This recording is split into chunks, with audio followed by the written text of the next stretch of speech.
नमस्कार दोस्तों, आपका स्वागत है हमारे चैनल पर। आज की वीडियो में हम खोलेंगे महाभारत के पन्ने और निकालेंगे उसमें छिपी वो 11 अनमोल शिक्षाएं जो आज राह दिखा सकती है।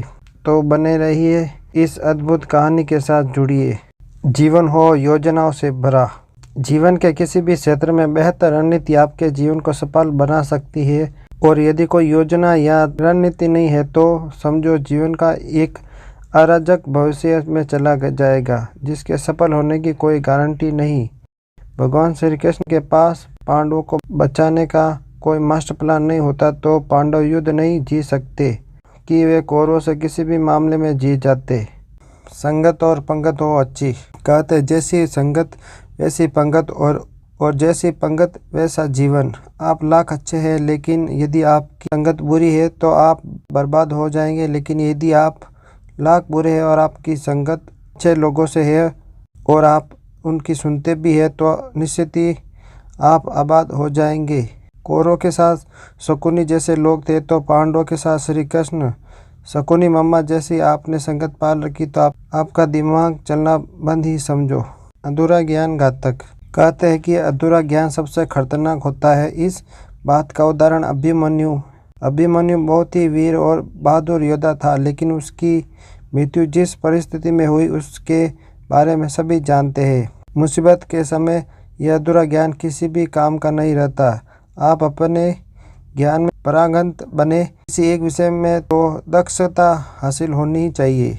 दोस्त और दुश्मन की पहचान करना सीखे। महाभारत में ऐसे कई मित्र थे जिन्होंने अपनी ही सेना के साथ विश्वासघात किया। ऐसे भी कई लोग थे जो ऐन वक्त पर पाला बदलकर कौरवों या पांडवों के साथ चले गए।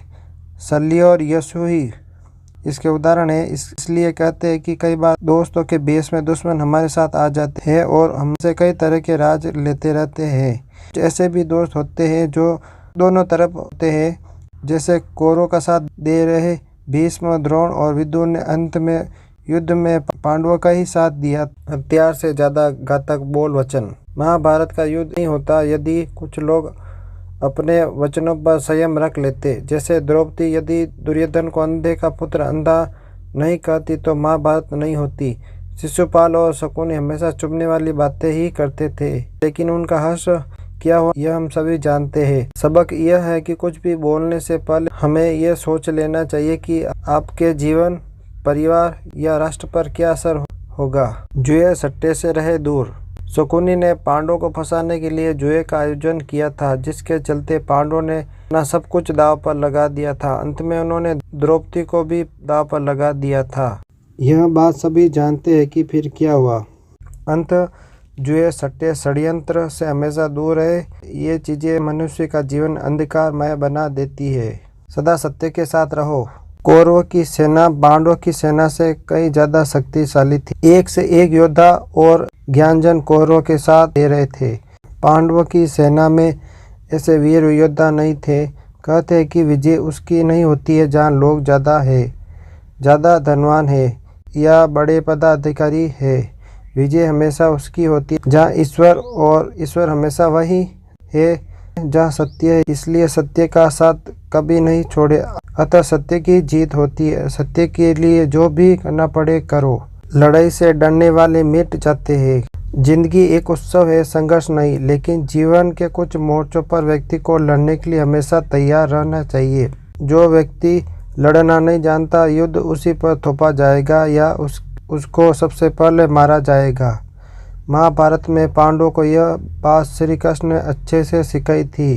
पांडव अपने बंधु बांधवों से लड़ना नहीं चाहते थे, लेकिन श्री कृष्ण ने समझाया कि जब किसी मसले का हल शांतिपूर्ण तरीके से नहीं होता तो फिर युद्ध ही एकमात्र विकल्प बच जाता है। कायर लोग युद्ध से पीछे हटते हैं। युद्ध भूमि पर पहुंचने के बाद भी अर्जुन युद्ध नहीं करना चाहता था। तब भगवान श्री कृष्ण ने उससे कहा कि ना कोई मरता है और ना कोई मारता है, सभी निमित्त मात्र है। आत्मा अजर है और अमर है, इसलिए मरना या मारने से क्या डरना। खुद नहीं बदलेंगे तो समाज तुम्हें बदल देगा। जीवन में हमेशा दानी, उदार और दयालु होने से काम नहीं चलता।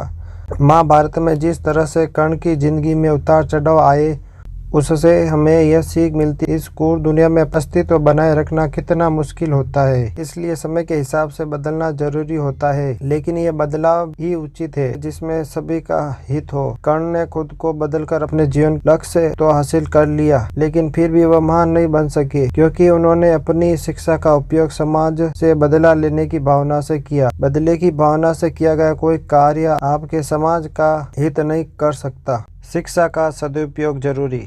समाज ने एक महान योद्धा कर्ण को तिरस्कृत किया था जो समाज को बहुत कुछ दे सकता था, लेकिन समाज ने उसकी कदर नहीं की क्योंकि उसमें समाज को मिटाने की भावना थी।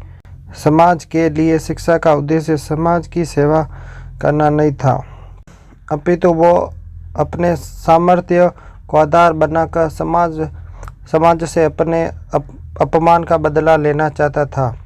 समाज और कर्ण दोनों की ही अपने द्वारा किए गए अपराध के लिए दंड मिला है और आज भी मिल रहा है। कर्ण यदि यह समझता कि समाज व्यक्तियों का एक जोड़ मात्र है जिसे हम लोगों ने ही बनाया है, तो संभवतः वह समाज को बदलने का प्रयास करता, न कि समाज के प्रति घृणा करता।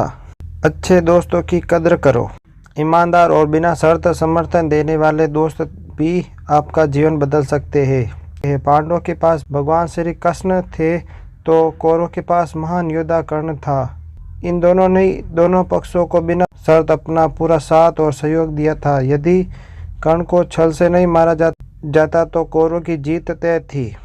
पांडवों ने हमेशा श्री कृष्ण की बातों को ध्यान से सुना और उस पर अमल भी किया, लेकिन दुर्योधन ने कर्ण को सिर्फ एक योद्धा समझकर उसका पांडवों की सेना के खिलाफ इस्तेमाल किया।